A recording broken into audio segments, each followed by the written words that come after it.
A Texas woman bought a winning lottery ticket worth more than $83 million, but will she ever see the money?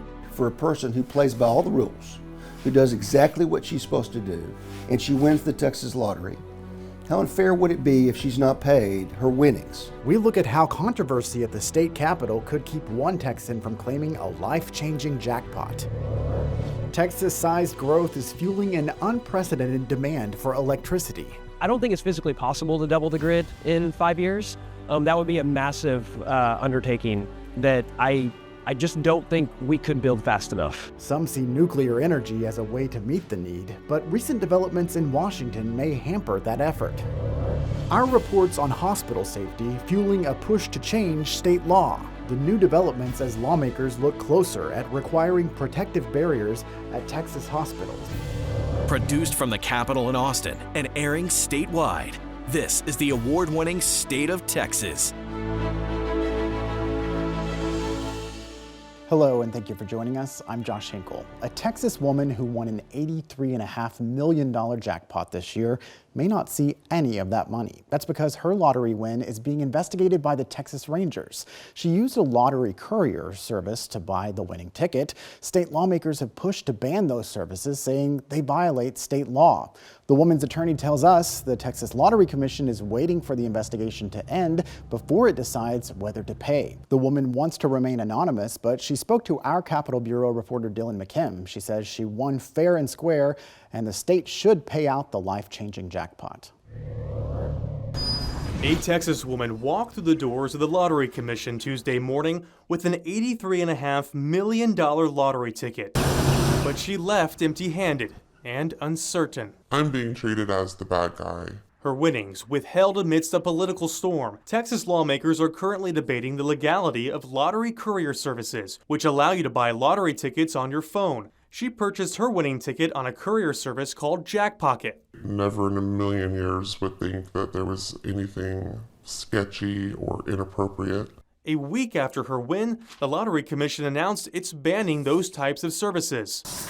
Her attorney, Randy Howery, says she should still get her money. We play by all the rules, and we're still playing by all the rules, and we expect that my client should be paid within. The Texas Rangers are not only investigating his client's win, but another $95 million jackpot win from 2023 that raised many questions. Both Howery and his client say the two events are extremely different. Both jackpot wins were purchased electronically. In 2023, a single group worked with 4 retailers to purchase more than $25 million worth of tickets to nearly guarantee a win. In this most recent jackpot win, that woman purchased only $20 worth of tickets. Sometimes there are reasons to investigate things. I don't think mine is one of them. Typically, the commission would pay out the winnings within a 3-day period after the ticket is presented. It does not appear that will happen this week. Howery says he and his client are prepared to take legal action if need be, but the woman with the winning ticket hopes it doesn't come to that. This is an opportunity for me to do other things with my life, and I want to be able to go do those. Dylan McKim, State of Texas. We reached out to the Lottery Commission. A spokesperson confirmed the jackpot winner has come forward and the claim is being reviewed. We also reached out to the Texas Rangers to ask about a timeline on the investigation. A spokesperson there told us the Texas Rangers continues to look into this matter. A state audit released Friday shows the Texas House and Senate spent more than $5.1 million to hold Attorney General Ken Paxton's impeachment trial. The state Senate acquitted Paxton in 2023 on allegations he misused his office to help Austin real estate investor Nate Paul. The report from the state auditor's office puts the total cost about $900,000 more than previous estimates. The House alone spent more than $4.4 million. The audit found that most of those costs came from contracted professional services, including investigators and attorneys. Costs in the state Senate exceeded $435,000. Lieutenant Governor Dan Patrick called for the audit. He released a statement calling the impeachment trial a complete waste of money. Patrick wrote, "The state auditor's report is exactly as expected. Former Speaker Phelan was hiding $4.4 million in expenditures from taxpayers. He caused taxpayers to lose $5.1 million in total costs." Former Speaker Dade Phelan called Patrick's claims pure political theater. His office issued a statement in response saying Lieutenant Governor Patrick's claim that records were hidden is false and misleading. The House's impeachment expenses were well documented and subject to the same reporting standards as any other legislative function. Phelan added, quote, "I remain proud of the Texas House's commitment to upholding the rule of law, and I trust that history will reflect the importance of ensuring accountability in our state's highest offices." The impeachment process happened after Paxton's office asked the legislature for over $3.3 million to settle a whistleblower lawsuit against his office. The suit was filed by employees who said they faced retaliation after filing complaints against Paxton. The potential taxpayer-funded settlement prompted House members to investigate the allegations. That led to the impeachment trial. The whistleblower's case is still unresolved. State senators passed legislation dubbed the Parental Bill of Rights. A major part of the bill would ban policies that encourage diversity, equity, and inclusion from Texas public schools. Supporters say it will foster more unity in K-12 public schools, but opponents argue it will negatively impact minority students and could make it harder for schools to hire teachers. They're certainly not bringing all students together. We're seeing more division. And if the achievement gaps for minority students widen, we can look back to this bill as a start. The bill is in line with Governor Greg Abbott's call to eliminate diversity, equity, and inclusion in K-12 schools. In 2023, the governor signed a bill banning DEI practices at public colleges and universities in Texas.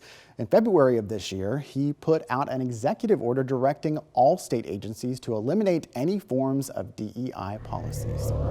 Demand for electricity is rising rapidly in Texas. Some see nuclear energy as a way to meet the need, but find out how recent developments in Washington could dim the lights on those plans. I'm Matt Grant, an investigative reporter with KXAN, and today I'm speaking on Senate Bill 660 and a series of reports we produced over the last 13 months. Our series of reports on hospital safety fuels a push to change state law. We look closer at a Capitol hearing into protective barriers and why some facilities lack them.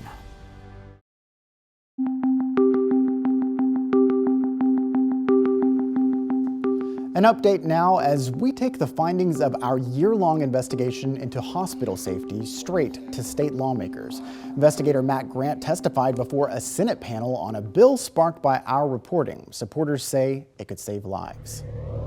Can we initiate an ordinance change? Less than a year after first reacting to our investigation. This is not a partisan issue. This is a life safety issue. Former Austin City Council member Mackenzie Kelly and I'm Matt Grant, an investigative reporter with KXAN. were invited to testify before the Senate Health and Human Services Committee as lawmakers consider broadening Austin's ordinance, which requires crash-rated security bollards at new hospitals and existing ones that expand. I took action because I saw a clear and present danger, one that had already cost lives and would continue to do so unless we did something about it. Under Senate Bill 660, these safety devices would be required at most Texas hospitals, except those in rural areas. The push sparked by a deadly incident at St. David's North Austin Medical Center last year. An ongoing KXAN investigation called Preventing Disaster has found more than 400 crashes into or at medical centers across the country over the past decade.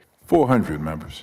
Yeah, I didn't realize there were that many crashes across our nation and state. So we appreciate your investigative reporting and bringing this to the forefront. The Bollard bill is opposed by the Texas Hospital Association, an organization representing more than 85% of the state's acute care hospitals and healthcare systems. THA calls the proposed requirement a misguided cost burden. Hospitals should be allowed to continue to sort of assess for themselves the physical layout of the emergency department, rather than implementing a one-size-fits-all mandate on a single industry that doesn't, to our knowledge, pose a greater safety risk to the public than many other types of businesses. I know it's a unfunded mandate, but I think there's some place where we could maybe land this. Without a uniform statewide approach, we found a patchwork system where some hospitals are protected while others remain vulnerable.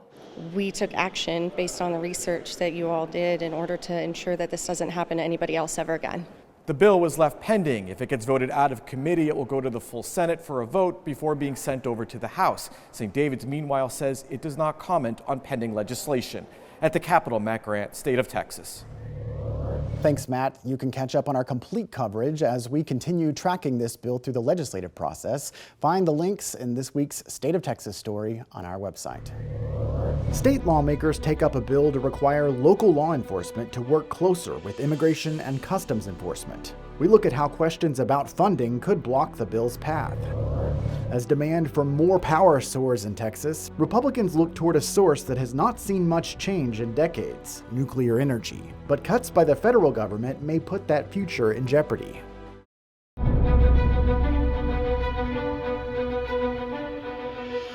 Demand on the state's power grid is growing. The Texas Senate unanimously passed a bill to help make sure our electric grid can meet the demand. Senate Bill 6 aims to improve the state's power infrastructure. It comes as so-called large load businesses have announced plans to expand in Texas. These are companies like data centers that bring a high demand for electricity. One key part of the legislation calls for improvements to get a more accurate forecast of future power demand. As you plan, you also begin to work toward building infrastructure to support those needs. And you don't want to overbuild, because then that money gets all passed down needlessly to consumers. You don't want to underbuild, because then you run out of electricity. So transparency is a big part of this. Senate Bill 6 is one of Lieutenant Governor Dan Patrick's priority bills. Patrick said it strengthens the Texas electric grid and will ensure its reliability while managing our state's growth over the coming years. Governor Greg Abbott also highlighted the growing demand for electricity. During his State of the State address, he called on lawmakers to pass legislation to add more power generation to the grid. One potential boost could come from nuclear power, but as science reporter Eric Henrikson shows us, recent developments in Washington may hamper that effort.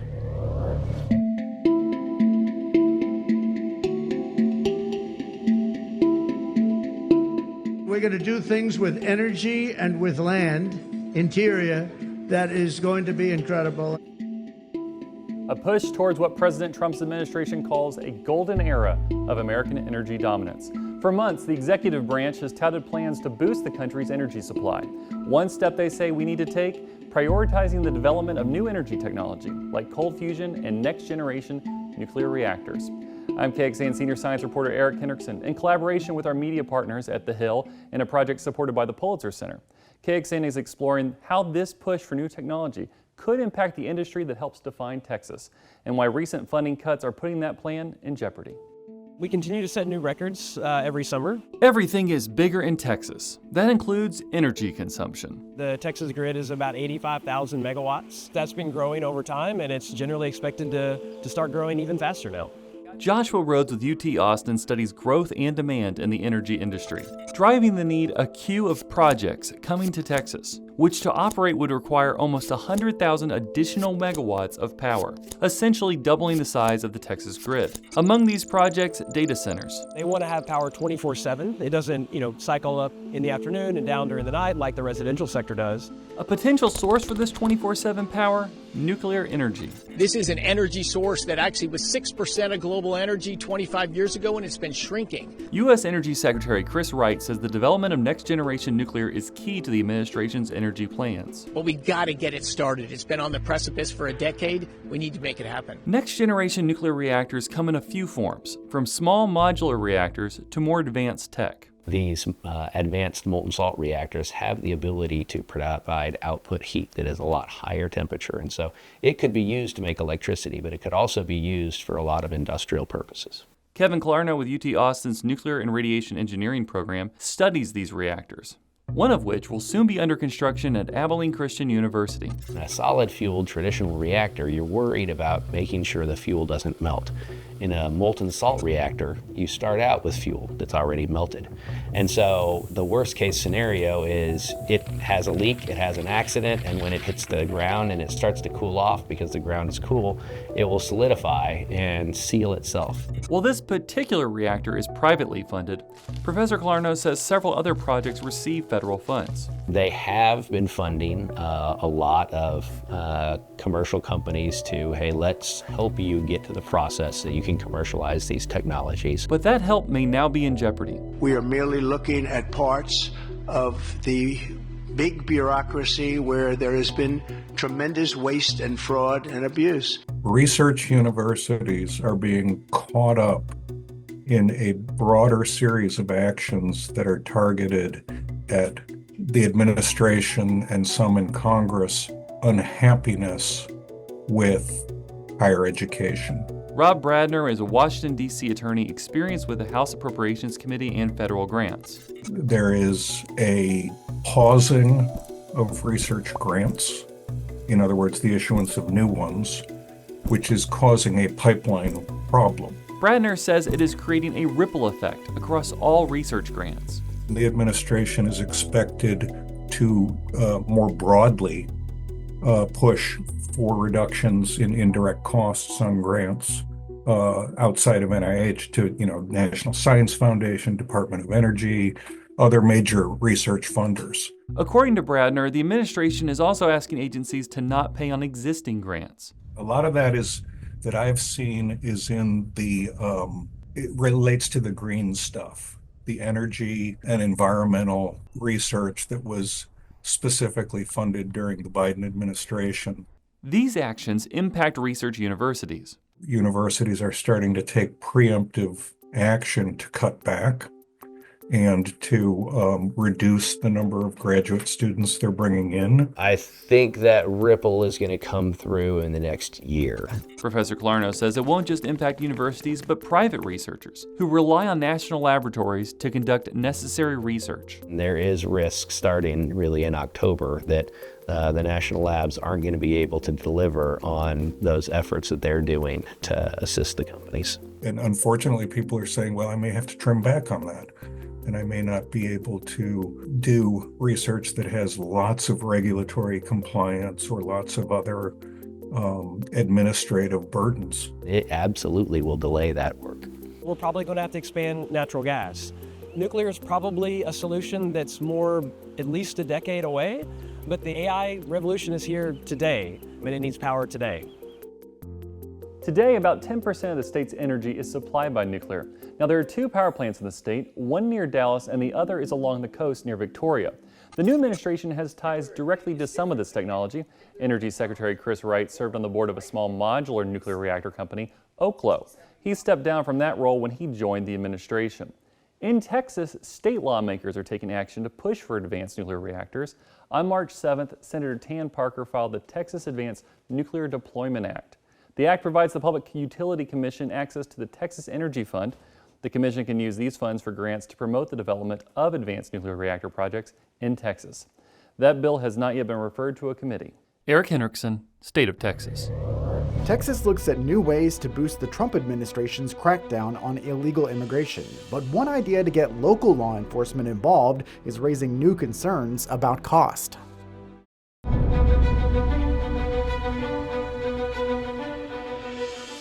Texas is looking at new ways to boost the Trump administration's effort to crack down on illegal immigration. State lawmakers discussed a bill requiring local law enforcement officials to enter into an agreement with Immigration and Customs Enforcement. But as State Capitol reporter Adam Schwager reports, questions about funding could block the bill's path.